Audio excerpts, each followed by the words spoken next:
Sí, sí. Espera que llegue, ¿verdad?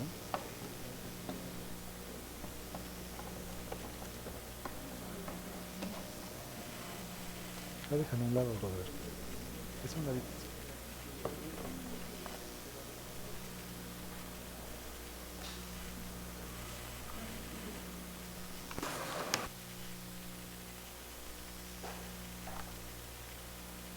Sí, probando. Buenos días, hermanos, ¿cómo están?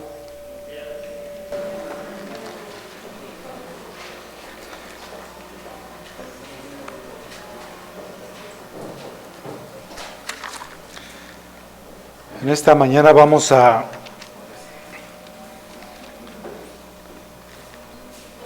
Vayan abriendo sus Biblias, por favor, hermanos, en Filipenses. ¿Sí me escuchan? ¿No? ¿Es de ya? Yo sí me escucho, mis hermanos, entonces creo que ya. Hay como mucho eco, ¿no?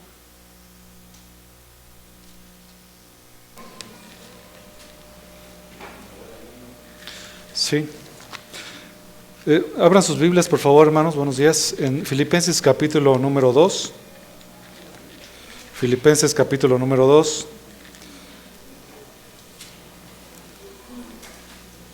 Versículos del 1 al 11. Sé que ya leímos todo el capítulo número 2, no sé mucho, pero quiero hacer lectura, mis hermanos, en una porción más corta del capítulo, que va de los versículos 1 al versículo número 11. Van a notar un poco diferente la versión. Voy a leer la Biblia de las Américas. No sé si vaya a estar aquí en la Biblia de las Américas y la tengan por ahí la versión. Si no, pueden seguir la versión de la Reina Valera. La Escritura dice así: por tanto, si hay algún estímulo en Cristo, si algún consuelo de amor, si hay alguna comunión del Espíritu, si algún efecto y compasión, haced completo mi gozo, siendo del mismo sentir, conservando el mismo amor, unidos en espíritu, dedicados a un mismo propósito. Nada hagáis por egoísmo o por vanagloria, sino que con actitud humilde cada uno de vosotros considere al otro como más importante que a sí mismo, no buscando cada uno sus propios intereses, sino más bien los intereses de los demás. Haya pues en vosotros esta actitud que hubo también en Cristo Jesús, el cual, aunque existía en forma de Dios, no consideró el ser igual a Dios como algo a que aferrarse, sino que se despojó a sí mismo tomando forma de siervo, haciéndose semejante a los hombres, y hallándose en forma de hombre se humilló a sí mismo, haciéndose obediente hasta la muerte y muerte de cruz. Por lo cual Dios también le exaltó hasta lo sumo y le confirió el nombre que es sobre todo nombre, para que en el nombre de Jesús se doble toda rodilla de los que están en los cielos y en la tierra y debajo de la tierra, y toda lengua confiese que Jesucristo es Señor, para gloria de Dios Padre. Oremos, mis hermanos. Señor y Padre nuestro, en esta mañana queremos, Señor, aprender de ti, de la unidad que tú nos pides, Señor, que tengamos como iglesia. A través de estos versículos, Señor, entendemos tu voluntad y vemos, Señor, que aunque estamos en estos cuerpos, que muchas veces puede ser dirigido hacia situaciones que no son agradables delante de ti, tú en esta mañana, Señor, nos quieres mostrar qué es lo que debemos de hacer para, por sobre todas las cosas, glorificar tu nombre a través de la unidad que como iglesia debemos tener. Gracias, Dios, por darme esta oportunidad de estar aquí. Te ruego, Señor, que tú uses mis labios, Señor, a fin de que tu palabra sea proclamada, que tu Santo Espíritu, Señor, me guíe, que guíe también a mis hermanos, a fin de que entendamos las profundas verdades que vienen en Cristo Jesús. Amén. Vivimos en un mundo de individualismo y soledad, en el que cada quien busca lo suyo. No importa si alguien sufre más, con tal de conseguir su propio bienestar. Vemos, por ejemplo, políticos que no se interesan por lo que sucede al pueblo, mientras ellos anden en sus carros lujosos y tengan grandes mansiones y dinero. Eso es solamente un ejemplo de los tantos casos que podemos ver en el mundo. En las iglesias en general se aprecian conflictos, diferencias en doctrinas, introduciéndose también doctrinas de demonios, infiltrándose en estas, divisiones irreconciliables, hombres piadosos buscando la preeminencia en los púlpitos, hambrientos de poder o alguna posición en la iglesia. Y entre los hermanos conflictos. Esto realmente no es nuevo, es una lucha constante y es una batalla que los hijos de Dios y las iglesias tenemos que combatir, y que solamente una vida regenerada en Cristo y actitudes correctas podemos seguir hasta la unidad verdadera. No hablo de una unidad en el sentido de una unidad entre religiones como el ecumenismo, sino hablamos de lo que nosotros somos como iglesia y cómo es lo que debemos de convivir y cómo es que nosotros debemos de proceder en nuestro diario andar. Y no solamente en esta iglesia local, sino también a aquellos hermanos que son regenerados o que han sido regenerados por el Espíritu Santo y que son hermanos de nosotros y que han reconocido a Cristo y su señorío en sus vidas. Esa unidad que solamente se puede tener y experimentar en Cristo. El título de esta predicación es ¿cómo mantener la unidad en la iglesia? Y vamos a ver 4 puntos. El primer punto es unidos por Cristo. El segundo punto es unidos por actitudes correctas. El tercer punto, unidos por acciones correctas. Y el cuarto punto, unidos por el ejemplo de humildad y obediencia de Cristo. La unidad de la iglesia descansa en la humildad y obediencia de Cristo para que seamos humildes y obedientes a la voluntad de Dios. Vamos a ver ahora cómo Pablo escribe a estas iglesias y toca alguno de estos puntos. Así como en la iglesia de Filipos hace un llamado a la unidad, es lo mismo, es una enseñanza para nuestros días y es un llamado para que mantengamos la unidad. Pablo escribió esta carta de los filipenses y lo escribió precisamente a ellos, como vemos en Filipenses capítulo 1, versículo 1, y él estaba en la prisión. Esta es una de las cartas que se le conoce como de la prisión. Esta, junto con la carta de Efesios a los Colosenses y a Filemón, conforman estas cartas. Se escribió esta carta alrededor del año 60 al 62 después de Cristo, durante el primer encarcelamiento de Pablo que sucedió en Roma. Esta carta está dirigido a los filipenses, a Filipos, y esta ciudad de Filipos era una ciudad que en su tiempo manejaba, antes de que naciera el Señor Jesucristo, se caracterizaba porque seguramente tenía mucho dinero. Cerca de donde ellos estaban, o en esa región, había minas de oro. Y no solamente eso, sino que esta ciudad de Filipos era una ciudad que estaba catalogada como colonia. Prácticamente la gente que vivía en Filipos era lo mismo, o era muy semejante a que viviera en Roma. Tenían los mismos beneficios de los romanos en Roma, y así es como los filipenses, ellos vivían así, y eran tratados de la misma forma. Entonces seguramente en ellos había un orgullo muy grande acerca de lo que significaba ser un filipense, ¿no? En la antigüedad, como ya les comentaba, esta era una situación, una zona de extracción de oro, y este nombre de Filipos se toma precisamente después del 400 antes de Cristo. Felipe II de Macedonia tomó las minas, la fortificó la ciudad y la nombró para sí mismo, le dio este nombre. Es importante notar que en el 146 antes de Cristo toda Macedonia se convirtió en una sola provincia romana. Y esta parte de Filipos es interesante, mis hermanos, porque fue el escenario de una batalla muy decisiva que fue en el 42 antes de Cristo, en donde se selló el destino de Roma como república y preparó el escenario para el establecimiento de un imperio. De así tan importante era lo que sucedía en esta ciudad de Filipos. Pablo, por supuesto, escribe a los filipenses con 5 propósitos diferentes. Uno de ellos era por una gratitud acerca de que los filipenses siempre veían por Pablo y agradecía por las ofrendas. Es una carta en donde él expresa esa gratitud.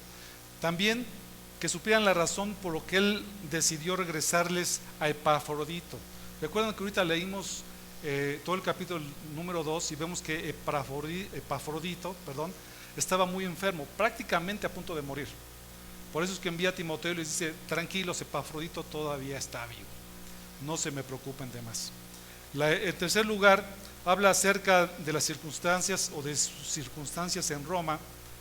En cuarto lugar, los exhorta a la unidad, y en quinto lugar, les advierte acerca de los falsos maestros. Entonces, ese es el contexto en el cual Pablo está escribiendo a ellos. En el capítulo número 1, recuerden que vamos al capítulo número 2, lo que hace Pablo es saludarles. Cuando tú escribes una carta, ¿qué es lo primero que haces? A ver, ¿cuántos de aquí escriben cartas, mis hermanos, todavía? Como lo hacían mis abuelitos. ¿Todavía escriben cartas, mis hermanos? Gracias a Dios. Escríbanme una, a mí hace muchos años que no recibo una. Pero básicamente empieza con a lo mejor la fecha y dice los saludos, ¿no? Pablo siempre empezaba una carta, por eso es que es llamada una carta, es una epístola, y está dirigido a ellos. Pablo los saluda y expresa Pablo su gratitud a Dios por ellos, y también les recuerda que hace oración constantemente por ellos. No se olvida de los filipenses, los tiene en su corazón. Es una carta donde expresa su corazón, y el anhelo de su corazón es de que ellos puedan seguir abundando en el Señor. También les dice a los filipenses que más bien el encarcelamiento que él está padeciendo ahora sirve para que él pueda predicar del Evangelio. Él aprovechaba cada momento de su vida para predicar del Evangelio, y eso era su vida, era su impulso, era su motivación, que la persona que tuviera a un lado pudiera conocer acerca del Evangelio de Cristo. Y vamos a ver en este pasaje por qué el corazón de Pablo era de esa forma.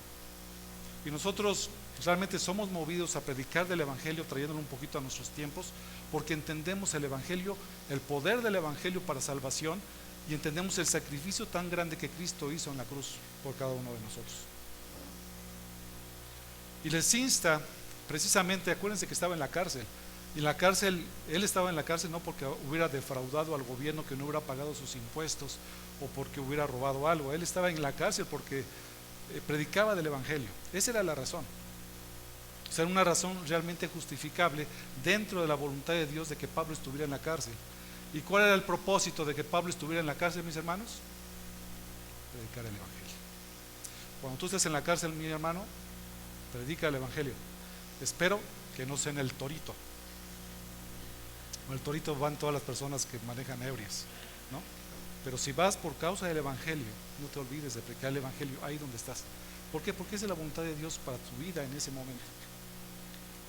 En el capítulo número 2, Pablo insta a la unidad de la iglesia a través del ejemplo de humildad del Señor Jesucristo.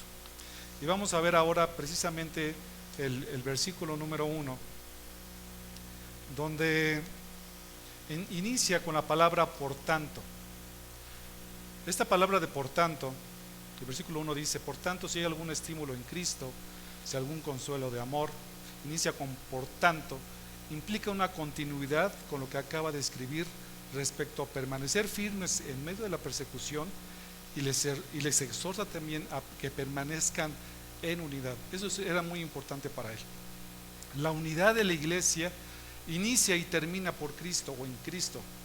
Inicia por la obra de redención en nuestras vidas y termina con el reconocimiento eterno de su señorío sobre nosotros. Todo lo que nosotros somos inicia con Cristo y acaba en Él. Cuando nosotros lo reconocemos, y en un momento dado vamos a ver al final de esta enseñanza en el versículo 10 y 11, que toda la gente, todo el mundo reconocerá que Cristo es el Señor. Por tanto, si hay algún estímulo en Cristo, si algún consuelo de amor, si alguna comunión del Espíritu, si algún afecto y compasión. Como notan, aquí viene un sí condicional. Este sí condicional lo podemos cambiar a un ya que hay un estímulo en Cristo, ya que hay un consuelo de amor, diciéndole las características que ellos ya tenían, que deberían de reconocer en sus vidas, Y si esto existía en sus vidas, eso significaba que ellos eran verdaderamente cristianos, y lo que a continuación les iba a explicar totalmente les quedaba a ellos. No podemos pedir a alguien que no sea cristiano que se comporte como un cristiano, porque simple y sencillamente no lo puede hacer. Se necesita el poder del Espíritu Santo, entender en su corazón la obra del Señor, y que eso le motive precisamente a amar con todo su corazón y con todo su ser al Señor. Entonces, esto que Pablo le está diciendo aquí, está como retomando el tema de la verdadera unidad espiritual. Y esta parte de la unidad espiritual inició en el capítulo 1, versículo 27. Vamos para allá, mis hermanos. Capítulo 1, versículo 27. De hecho está ahí un poco atrás de lo que acabamos de leer. Solamente voy a leer la Reina Valera, mis hermanos. Disculpen si de repente salto la Reina Valera y la Biblia de las Américas. Ahorita que estamos estudiando en el seminario, prácticamente las tareas que hacemos las hacemos en la Biblia de las Américas, pero finalmente la palabra del Señor, ¿no? El 27 dice: solamente que os comportéis como es digno del Evangelio de Cristo, para que sea que vaya a veros o que esté ausente, oiga de vosotros que estáis firmes, ¿qué dice a continuación? En un mismo espíritu. Continúa diciendo Pablo: combatiendo unánimes por la fe del Evangelio. Entonces, si no estamos nosotros en un mismo sentir, unánimes en lo que debemos de hacer, es muy complicado que una iglesia pueda seguir adelante. Es gracias a la existencia de los recursos mencionados en este versículo tan conocido por todos los cristianos, que la iglesia podía gozar de una armonía espiritual que estaba siendo amenazada por la aflicción principalmente de dos mujeres que se mencionan en la iglesia, en la carta de los Filipenses. ¿Saben cuáles eran estas mujeres? Evodia y Síntique. En Filipenses 4:2 dice: ruego a Evodia y a Síntique que sean de un mismo sentir en el Señor, o sea, que sean de una misma, que estén en armonía en el Señor. Ahorita Pablo está poniendo como ejemplo lo que pudiera suceder con las hermanas en la iglesia. Hermanitas, tengan cuidado, hermanas. ¿Por qué se me quedan viendo así, mis hermanas? La influencia que ustedes pueden ejercer en sus maridos es muy grande. La influencia que ustedes pueden ejercer dentro de la iglesia también igualmente es muy grande. Eso estaba sucediendo en la iglesia de Filipos. Entre ellas seguramente empezaron por algún problema personal y ya toda la iglesia sabía, y era muy probable que, como había un problema entre ellas, algunas partes de la iglesia decían: sí, yo creo que Evodia tiene la razón, y otra parte de la iglesia decía: yo creo que Síntique tiene la razón. ¿Qué nombrecitos vean, mis hermanos? A las hermanas ya tienen unos nombres para poner a sus hijas. Síntique. Entonces realmente lo interesante de esto, mis hermanos, es que todos, bueno, no hablando de las mujeres, sino también de todos nosotros. Por eso es importante la unidad, que estemos en un mismo sentir, en doctrina y en diferentes cosas, en amor. Entonces Pablo precisamente está tomando este punto y llama a la unidad, porque él notaba que esto estaba sucediendo. Pareciera cosa muy pequeña, pero realmente los problemas grandes empiezan por cuestiones bien, me permite la expresión, tontos.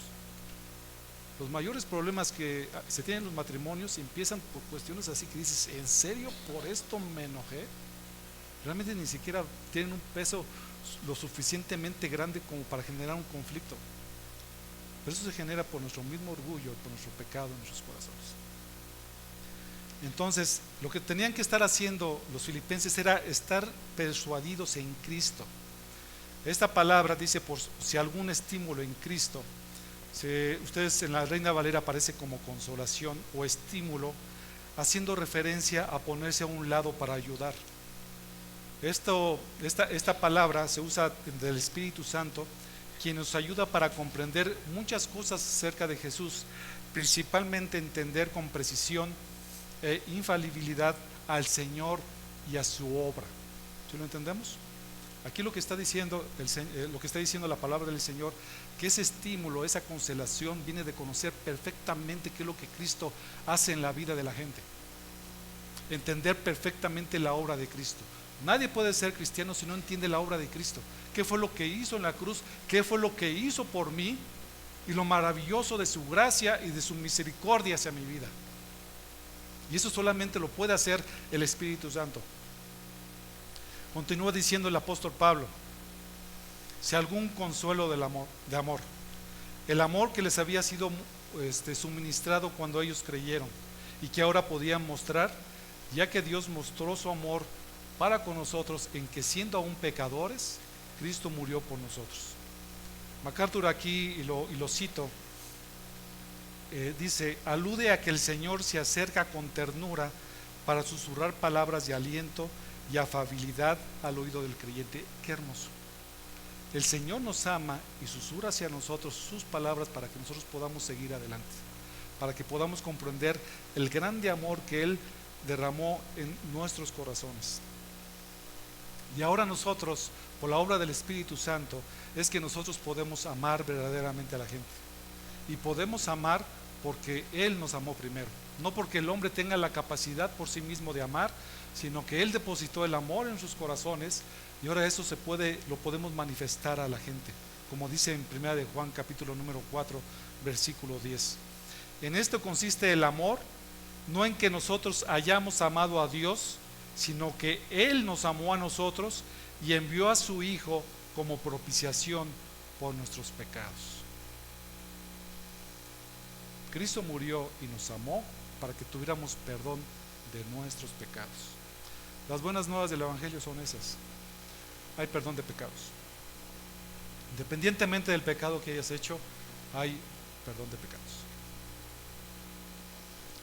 La vara y la medida que nosotros ponemos como seres humanos no está ni cercano a la medida que Dios pone. Lo que pide es que nosotros creamos en Cristo. Sigue diciendo el apóstol Pablo: si hay alguna comunión del Espíritu, si algún efecto y compasión. Por la misericordia que Dios les había concedido, Dios mostró su más profunda compasión hacia nosotros, los más viles pecadores, y esa misma compasión intensa debe movernos a nosotros como cristianos a tener misericordia y perdonar a los males que alguien nos pueda hacer. Esa misericordia que habla aquí la Escritura habla de una compasión intensa que existe en el corazón de Dios para perdonar a la gente. Si Dios no fuera compasivo para con nosotros, por toda la maldad que existe en nosotros y todo lo que hemos hecho que le ha ofendido, si esa compasión tan intensa no se hubiera manifestado en Dios en nosotros no podríamos conseguir el perdón de Dios. Y esa misma misericordia intensa y compasión por la gente es la que debemos de tener para con las personas. Tener misericordia de la gente, independientemente de lo que ellos nos pudieran hacer. Nosotros tenemos la capacidad de perdonar los males que ellos nos pueden hacer a nosotros. No se compara de ninguna manera la maldad y el tamaño de nuestro pecado que ofendió a Dios de una manera cósmica, universal, a lo que tu vecino, tu esposa te puede hacer a ti. No se compara. Y Dios tuvo una misericordia tan grande que nos perdonó y nos llevó de las tinieblas a su luz admirable. ¿Qué nos puede hacer realmente el hombre para que nosotros no podamos perdonarle? Y Pablo termina diciendo esto: bueno, si todo esto se muestra en ellos y profesan ser cristianos, es entonces que deben de seguir el camino de la unidad. Hay amor en tu vida, hay misericordia de Dios, has creído en Cristo, estás equipado para que podamos vivir en esa unidad. Y esto nos lleva al punto número 2, que podemos estar unidos por actitudes correctas. El versículo 2 dice: haced completo mi gozo, siendo del mismo sentir, conservando el mismo amor, unidos en espíritu, dedicados a un mismo propósito. El versículo 2 insta a los filipenses a tener motivaciones correctas para que así completen el gozo de Pablo. Pablo los exhorta, a que sean motivados a tener un mismo pensamiento, a ser de un mismo sentir. Precisamente por esos problemas de unidad que se estaban presentando dentro de la iglesia, los mueve a eso. Y esto el apóstol les escribe como uno de sus propósitos en esta carta, como lo acabamos de hacer. Ellos necesitan tener un mismo pensamiento acerca de las cosas y por supuesto acerca de Dios. Le insiste el apóstol Pablo a mantener el mismo amor.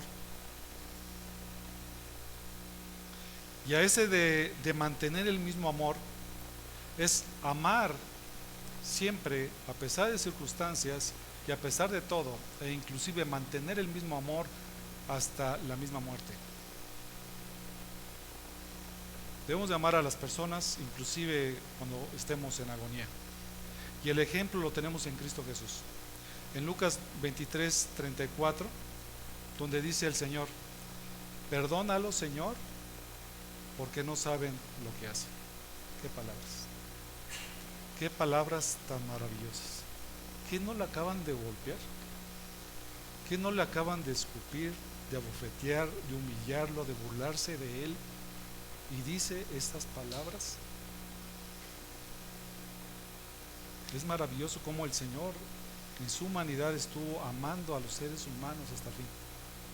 Y aún en esta oración, cuando dice porque no saben lo que hacen, porque dice es que muchos de esta gente ni siquiera están conscientes del alcance total de su maldad. Y así está la gente en general. Y por eso es que debemos de amarlos, por eso es que debemos ser pacientes cuando les predicamos del Evangelio, porque no están conscientes de la maldad tan grande que están teniendo en contra de Dios. Y el Señor mantuvo ese amor y dice perdónalo, Señor. No estaban conscientes de esto. Entonces Pablo exhorta a los filipenses a amar hasta la misma muerte, independientemente de lo que la gente nos pueda hacer. No sabemos qué va a pasar en un futuro, mis hermanos. No sabemos si la persecución se pueda desatar en nuestro México. A lo mejor no nos toca vivirlo a nosotros. Pero independientemente de lo que sea o de lo que la gente pudiera hacernos a nosotros como cristianos, nosotros debemos amarlos. ¿Está difícil? En Cristo no. En Cristo nos da la fortaleza para amar, como ya lo hemos comentado muchas veces, aún a nuestros enemigos. Eso nadie lo puede hacer, mis hermanos. Solamente Cristo. Nosotros no lo podemos hacer, no lo podríamos hacer si no fuera por Cristo en nuestras vidas. Maravilloso su perdón.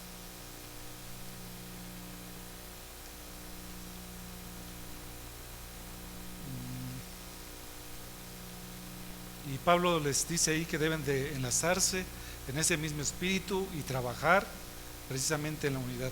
La unidad no viene sola, mis hermanos, es algo que debemos de trabajar en nosotros, día con día. No digas, hoy estoy bien unido y hoy me llevo muy bien con todos. Hay que hacerlo todos los días, porque el día de mañana a lo mejor un hermano te ve mal, o lo que sea, mis hermanos, escuchaste algo que dijo de ti, lo que sea, no vale la pena. Debemos de trabajar y luchar por esa unidad. El tercer punto es que debemos estar unidos por acciones correctas.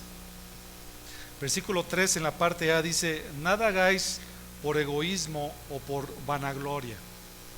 A continuación Pablo les muestra las acciones correctas que llevan a la unidad mencionadas en forma negativa. Dice: nada hagáis por el egoísmo. El egoísmo denota ambición, buscar uno lo propio, implica también rivalidad y también denota formación de partidos. Si lo notan, esta palabra viene muy ad hoc porque está hablando acerca de lo que está sucediendo en la iglesia. Alguien estaba tomando partido precisamente para buscar lo suyo propio y buscar una rivalidad interna. Dice: no hagas eso, no te intrometas en este tipo de cosas, ni en peleas y en pleitos que no convienen. La segunda palabra dice: nada hagáis por vanagloria. La vanagloria es arrogancia y es conducirse de una forma vana y vacía. MacArthur en su Biblia de estudio dice, y cito: se refiere a la necesidad de la presunción y el engreimiento. Esta palabra se refiere a la búsqueda activa de la gloria personal, que es motivo de la ambición egoísta y las contiendas que produce a su vez. Fin de la cita. Si notan, estas personas que son vanagloriosas buscan activamente la gloria personal, no les interesa. Esas personas buscan esto a pesar de quien sea y a pesar de lo que sea. ¿Sí conocen a alguien así? Todos conocemos a alguien así. Hay que orar por ellos, mis hermanos, ¿no? Dice, esas acciones no deberían presentarse en una iglesia. Cuando suceden o cuando se dan a la luz ese tipo de vanaglorias, normalmente resultan en separaciones y divisiones dañinas. Debemos de buscar no ser vanagloriosos, debemos de buscar ser humildes. Y eso es precisamente la tercera o el cuarto punto que quiero que revisemos en esta mañana. Unidos, la unidad viene por el ejemplo de humildad y obediencia de Cristo.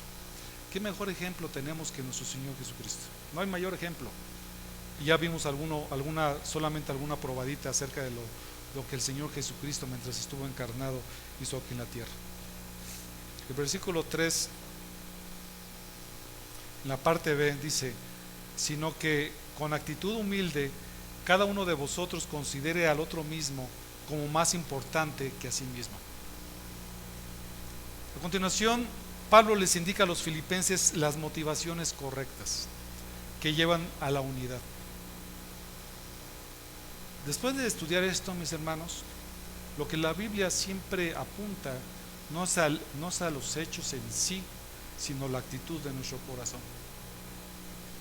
Dios está interesado en nuestros corazones y de dónde salen todas las cosas y por qué hacemos las cosas. Y nuestras motivaciones, nuestras actitudes deben de ser correctas delante de nuestro Señor. Y dice que nosotros debemos ser humildes.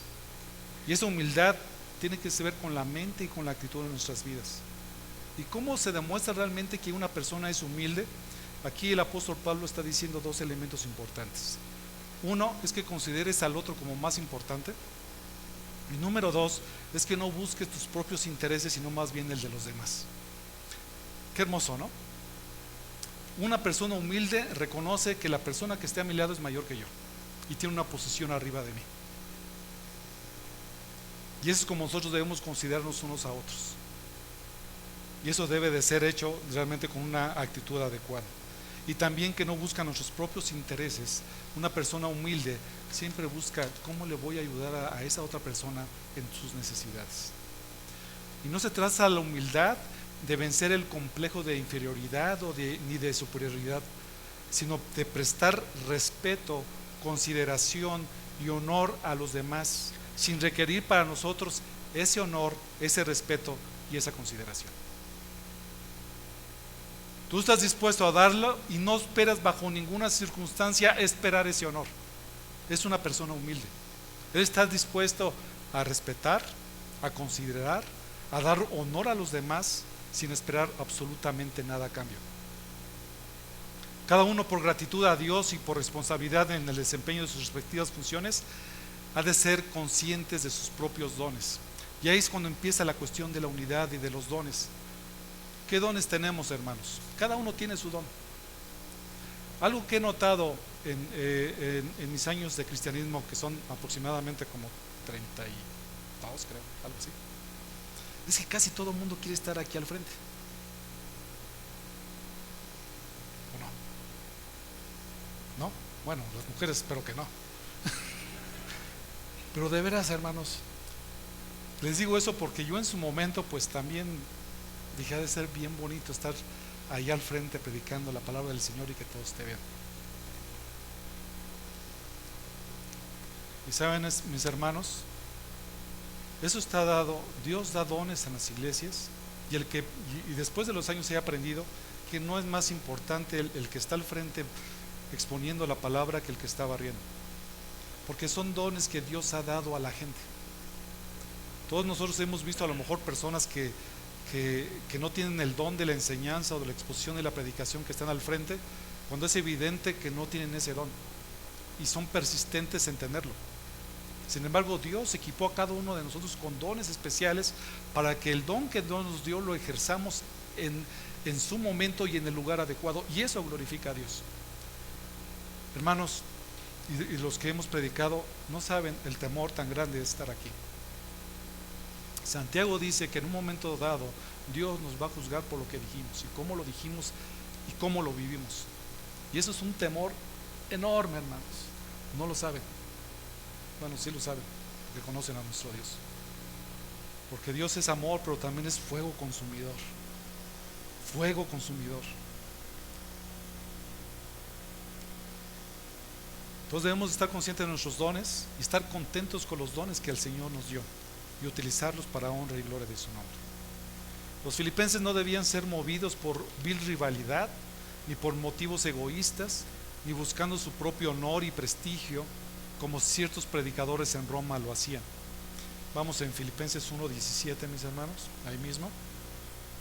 Dice, pero los otros por amor, dejen leo desde el 16, los unos anuncian a Cristo por contención, esa es la palabra, no sinceramente, pensando añadir aflicción a mis prisiones, pero los otros por amor, sabiendo que estoy dispuesto para la defensa del Evangelio. Y hay gente que predica el Evangelio precisamente por rivalidad, y eso no es correcto delante del Señor. En el versículo número 4 dice, no buscando cada uno sus propios intereses, sino más bien los intereses de los demás. Buscar el mayor beneficio de los demás, estos son elementos cruciales para la unidad en la iglesia. Y esta unidad el apóstol Pablo dice, está bien, les estoy diciendo que esto es lo que deben de hacer, y quizás la gente dice, bueno, ¿y esto cómo lo entiendo? ¿Cómo lo puedo palpar con mis manos? Y Pablo no los deja así, les da un ejemplo de lo que significa la humildad verdadera y cómo las motivaciones correctas fluyen de un amor incondicional como el de Cristo. Y empezamos en el versículo número 5, hoy seguimos con el versículo número 5, que dice, haya pues en vosotros esta actitud que hubo también en Cristo Jesús. Haya pues en vosotros esta actitud. Le está diciendo a los filipenses, esta palabra de haya pues en vosotros, le está indicando a ellos que deben de fijar en su mente algo que deben de recordar, y lo que deben recordar es la actitud que tuvo Cristo Jesús, que siendo Dios se hizo hombre. Wow, qué señal de humildad, ¿no? Que siendo el Dios creador de los cielos y la tierra, se hizo como uno de nosotros y caminó como uno de nosotros. Eso sobrepasa nuestra mente, pero eso es lo que dice la Escritura. Y esa actitud que tuvo Cristo de dejar su gloria en los cielos y venir a morir por cada uno de nosotros es tremendo. El versículo 6 dice, el cual, aunque existía en forma de Dios, no consideró el ser igual a Dios como algo a que aferrarse.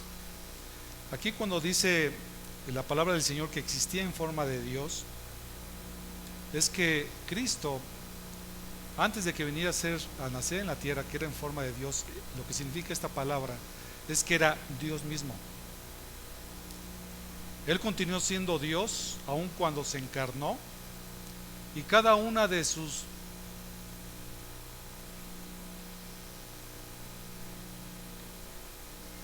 características, se me fue la palabra, ándale, gracias, señor. Cada uno de sus atributos divinos mientras estuvo en la tierra permanecieron. Cuando dice forma de Dios, es que antes de nacer y de humanarse era Dios en todos sus atributos, Dios creador, omnisciente, omnipotente, santo, etcétera. Y cuando vino, se humanó y tomó forma de siervo, y como hombre, siendo en la condición de hombre, siguió siendo Dios con todos sus atributos de omnisciencia, omnipotencia, santidad. Eso es lo que significa. Notan que en el versículo número 7 dice, sino que se despojó a sí mismo tomando forma de siervo. Esa palabra de forma es exactamente la misma, en griego es morfe. Entonces aquí lo que se refiere es que cuando Cristo tomó la forma de siervo, se hizo semejante a los hombres, tomó realmente la forma de hombre en ese momento, y la Escritura está diciendo que esa forma de hombre la va a tener por siempre. Entonces Cristo es 100% Dios y 100% hombre a una hora, pero con un cuerpo glorificado.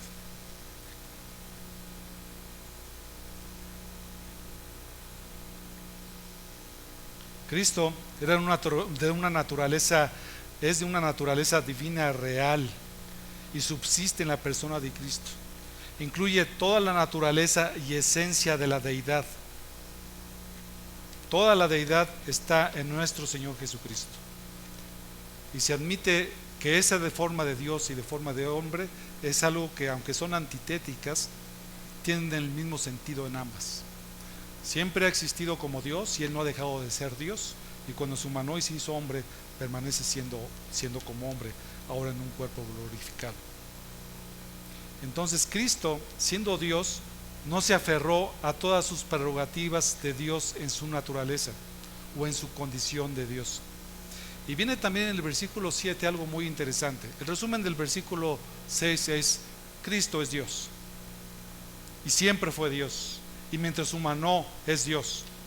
Y dice en el versículo número 7: sino que se despojó a sí mismo, tomando forma de siervo, haciéndose semejante a los hombres. ¿De qué se despojó Cristo? Esto viene una parte muy interesante. Voy a dar un pequeño paréntesis para explicar un poco de teología y de qué es, y muy sencillo, mis hermanos, muy sencillo, muy básico. Pero esta cuestión del despojo de Cristo o del vaciado de Cristo se ha contestado muchas veces a través de una teología kenótica, así se le conoce, porque el vaciar viene del griego kenosis. Entonces, cuando ustedes entiendan o escuchen de la teología kenótica, normalmente esa teología kenótica está mal enfocado de lo que no es precisamente el vaciado de Cristo. Estos kenóticos dicen y han entendido mal este concepto de que Cristo se vació de algún aspecto de su deidad durante su encarnación.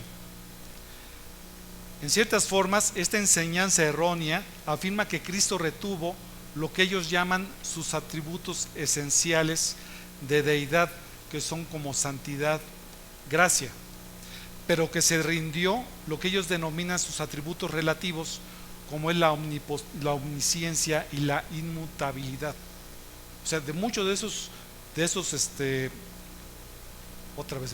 atributos se liberó el Señor, como diciendo: aquí se hizo hombre y como hombre le siguió, ¿no? Pero la Biblia no enseña eso. La Biblia enseña cosas totalmente diferentes.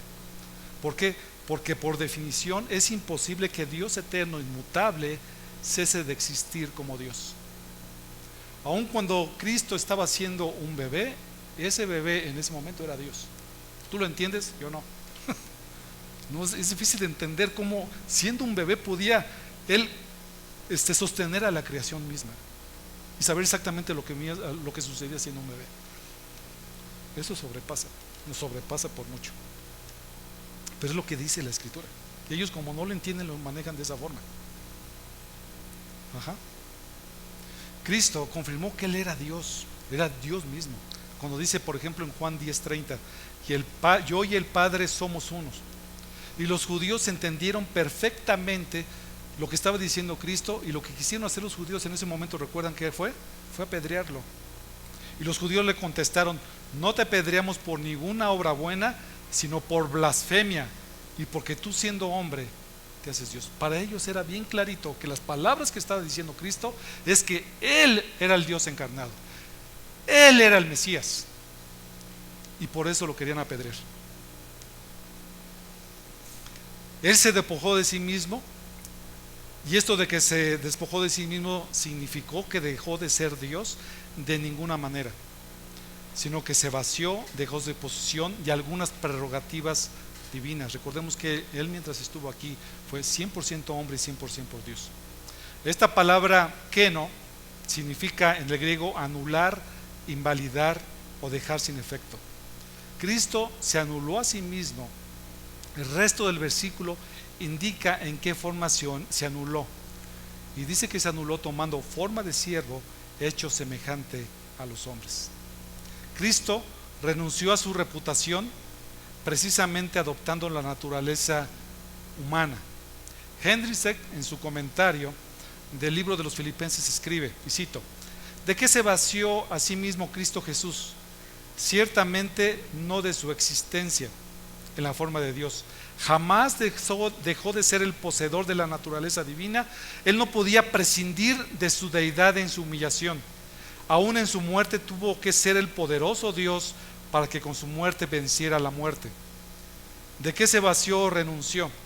Él renunció a sus riquezas, Él renunció a su gloria celestial y renunció a la autonomía de su autoridad. Fin de la cita. Él se sometió y se hizo un siervo y tomó forma de siervo y se sometió a la voluntad del Padre y a la guía del Espíritu Santo. Fue un esclavo voluntario al Padre y él estuvo dispuesto mientras estuvo aquí en la tierra a hacer completamente la voluntad de Dios. Cristo fue 100% hombre y 100% Dios. El versículo 8 dice, y hasta aquí la parte estuvo muy difícil, mis hermanos, ¿no? Qué bueno. Y hallándose en forma de hombre, se humilló a sí mismo, haciéndose obediente hasta la muerte y muerte de cruz. Aquí la palabra cuando dice hallándose en forma de hombre, no es la misma palabra que utilizamos anteriormente. Aquí la palabra es esquema, es decir, esta palabra lo que nos indica es que él parecía hombre, él era un hombre, ¿sí? No crean que parecía un extraterrestre así con 8 brazos, no, él era un hombre, tú lo veías en la calle, mira, ahí va este señor, quién sé quién será.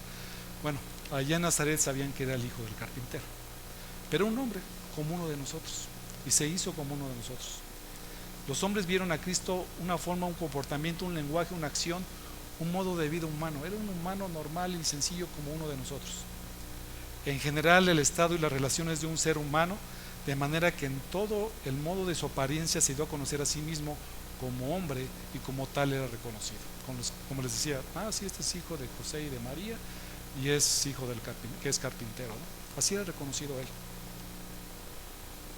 Y dice la Escritura que estando en la condición de hombre, se humilló a sí mismo. De por sí, el ser el eterno Dios y hacerse como un hombre era una humillación. Él, mientras estuvo en la tierra, se sometió a una humillación mayor. No de las humillaciones de nosotros, mis hermanos. No de las humillaciones que a lo mejor alguien te hace quedar mal o alguien se burla de ti. No, eso no tiene nada que ver aquí. Él se humilló y doblemente se humilló de una manera que nosotros no podemos quizás comprender. Sufrió de las más altas vejaciones, persecuciones y humillaciones que un hombre pueda tener. Como hombre, dice la Escritura que él obedeció.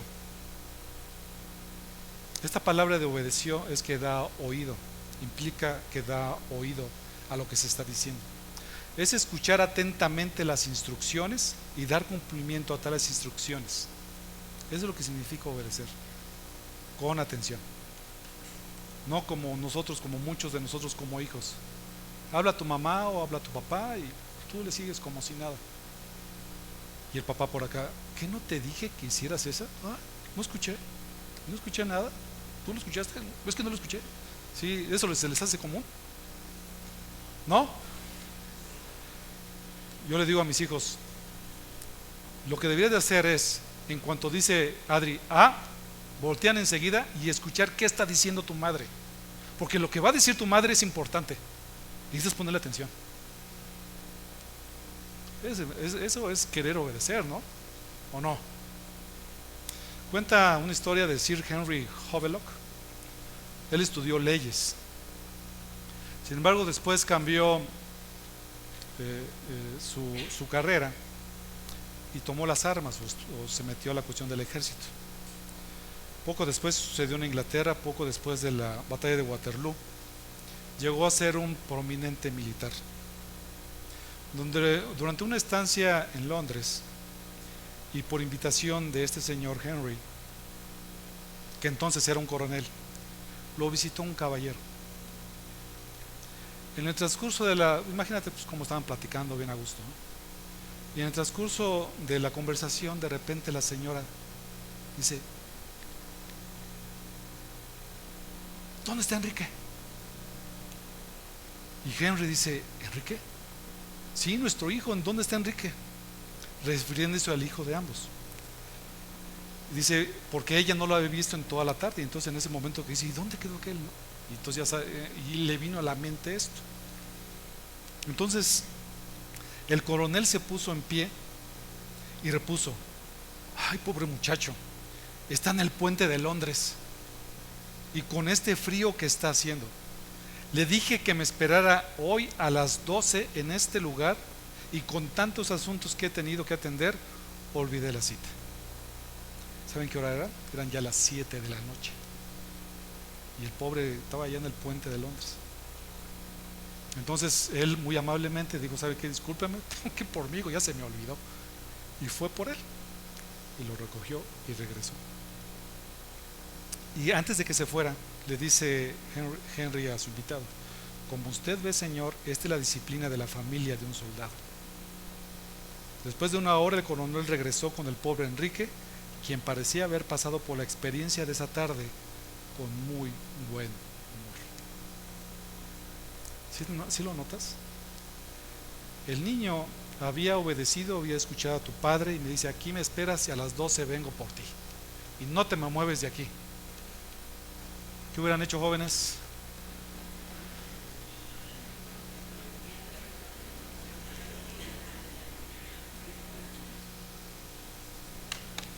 No, yo tomo el metro, pues que voy a estar esperando al viejito que se le olvidó todo, ¿no?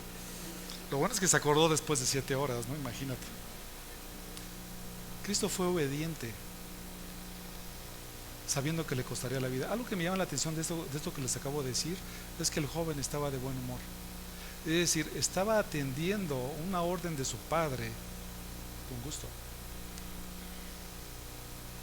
Y la obediencia que Cristo expresó mientras estuvo aquí en la tierra fue con gusto, siempre fue con gozo delante de él. La obediencia por sí misma no tiene valor, hermanos, porque aún los demonios creen y tiemblan. Y cuando le dijeron a Cristo que si les dejaba salir, Él les daba permiso, y lo hicieron y obedecieron, ¿no? Lo importante es la actitud, lo importante que hay en tu corazón y cómo lo haces. Si es para dar gloria a Dios porque realmente no te interesa, o lo haces porque tú lo tienes que hacer. La obediencia que Dios nos pide a nosotros es ese tipo de obediencia en donde lo hagamos de buen modo, con gozo en cada una de nuestras actividades. Cristo fue obediente sabiendo que le costaría la vida y moriría mediante la muerte de cruz, una muerte repulsiva, degradante, cruel, dolorosísima y por supuesto sumamente humillante. Desde antes de su crucifixión ya había sido maltratado y golpeado una y otra vez, incluso antes de ser entregado a Pilato, de modo que su rostro estaba sin duda hinchado y sangrante. Después de los azotes, su espalda sería una masa de heridas sanguinolientas y músculos temblorosos, y el manto que diseñaron para él no haría más que aumentar el dolor de aquellas heridas. Su objetivo de los soldados claramente era burlarse por completo de su afirmación de ser rey. Con este fin, ellos fabricaron una corona de espinas. El César llevaba una corona de laurel. En Cristo le hicieron una corona de espinas y trataron de buscar las espinas más largas que pudieran encontrar, y eran más o menos, pudieron haber sido hasta 5 centímetros. Cuando le pusieron la corona, imagínate, una de 5 centímetros, le pusieron la corona de espinas y aparte le dieron con un garrote ahí para que o sea, el sufrimiento tan grande que Cristo tuvo que padecer. Y le dieron también una caña que representaba el centro, su centro, como burlándose del Señor Jesucristo. Después de haberlo encarnecido, le quitaron el manto, le pusieron sus vestidos y le llevaron para crucificarle.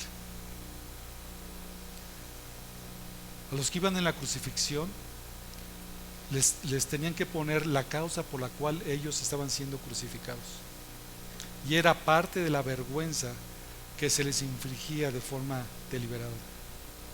Eran llevados por las calles para maximizar la humillación del espectáculo. ¿Y qué es lo que decía, lo que Cristo llevaba? Este era el rey de los judíos. La cruz pesaba aproximadamente 90 kilogramos. En la condición que estaba Cristo era prácticamente imposible, humanamente hablando, que alguien lo pudiera cargar. Difícilmente para nosotros, que no nos ha pasado nada. Por eso es que tuvo ayuda de una persona adicional. Y en la muerte de cruz, los romanos se aseguraban que se realizara cerca de las carreteras principales para generar temor.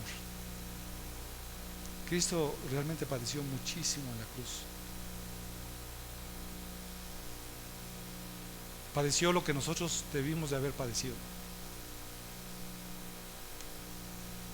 Hebreos 12, vamos para allá, mis hermanos. Y en la cruz todo lo que sucedió ahí, la forma en que lo clavaron, la forma tan humillante el que él fue expuesto, el que haya derramado su sangre preciosa por nosotros, es solamente que el Señor nos pueda mover y el Espíritu Santo pueda mover nuestro ser para sacudirnos y entender ese sacrificio tan grande que Cristo hizo por nosotros.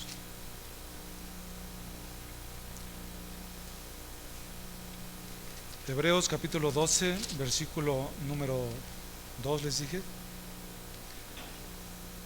Dice: puesto los ojos en Jesús, el autor y consumador de la fe, el cual por el gozo puesto delante de él sufrió la cruz, menospreciando el oprobio, y se sentó a la diestra del trono de Dios.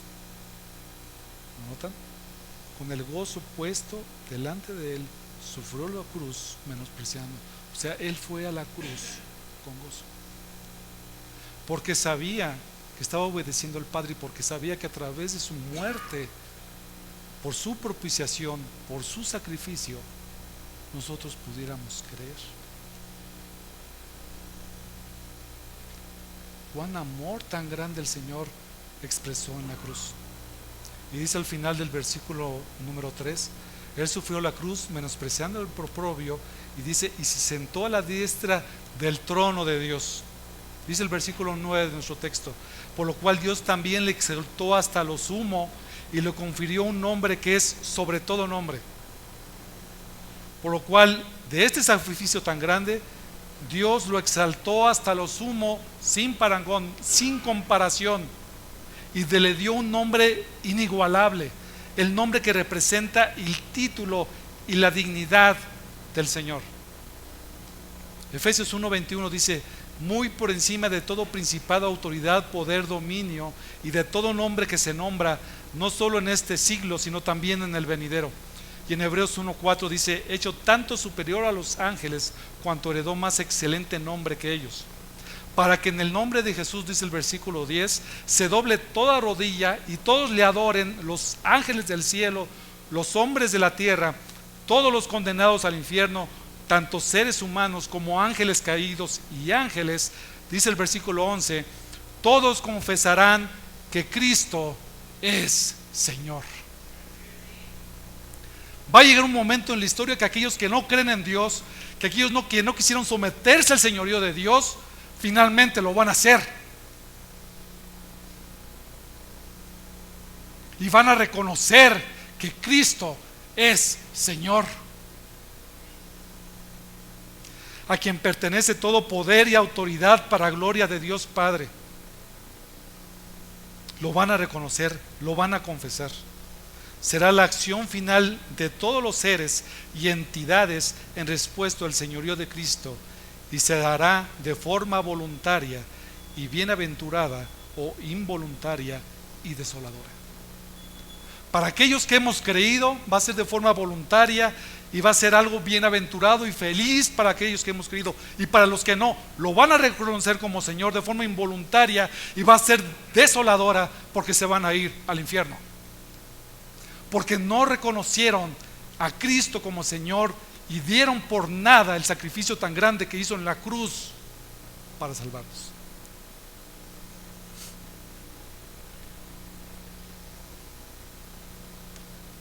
Aquí tengo a mi hermano.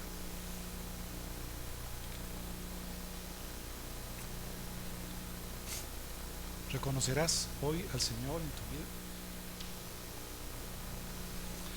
Quizás mañana sea muy tarde, porque absolutamente nadie tenemos comprada la vida, y eso es un cliché, ¿no? Pero es cierto. El día que mañana que tú te presentes delante de Dios, ¿qué le vas a decir? ¿Por qué no arrepentirte de tus pecados, someterte al señorío de Cristo y reconocerle como Señor ahora? Como una aplicación, somos llamados a tener unidad en Cristo, y hemos visto cómo tenerla. La unidad de la iglesia empieza por Cristo mismo. La unidad, segundo punto, es por actitudes correctas, por acciones correctas. Y la unidad viene por entender el ejemplo de humildad y obediencia de Cristo. La estabilidad espiritual depende del amor mutuo, la armonía y la paz entre los creyentes. Nuestras actitudes y motivaciones determinan quiénes somos. ¿Qué o quién te motiva en tu vida? Nuestras actitudes nos llevan a tener una unidad o desunión en nuestras vidas. ¿Somos lo suficientemente orgullosos para no aceptar una exhortación? ¿O somos humildes y consideramos a los demás como superiores a nosotros mismos? ¿Qué te define? ¿Qué nos define? ¿Tu orgullo o tu humildad? ¿Las divisiones o la unidad? ¿Los pleitos o la misma paz? Si te define el orgullo, es seguro que tu problema está en tu corazón, porque no has aprendido del más humilde, amoroso y misericordioso ser que ha caminado en este mundo, Cristo Jesús. Él fue la muerte por amor a ti y a mí. ¿Él es el Señor de tu vida? ¿O tú sigues siendo el Señor de tu propia vida? Señor y Padre, en esta hora te agradecemos tanto, Señor, porque esa unidad que nosotros debemos vivir como una iglesia ciertamente costó un alto costo, o se fue pagado un alto costo, que fue la vida de tu Jesucristo, quien se humilló y se hizo como uno de nosotros para que nosotros pudiéramos alcanzar salvación. Dios, cuán grande sacrificio, cuán grande enseñanza, cuán grande amor, cuán grande misericordia hacia nosotros seres que te necesitamos. Señor, te necesitamos todos los días de nuestra vida. Ayúdanos, Padre, a vivir en unidad. Ayúdanos, Señor, a que en base a esa unidad ellos puedan conocer que somos tus hijos porque nos amamos, que podamos proclamar tu evangelio, que podamos proclamar la muerte, resurrección y la vida que se puede obtener en Cristo Jesús, tu Hijo amado. Muchas gracias te damos en Cristo Jesús.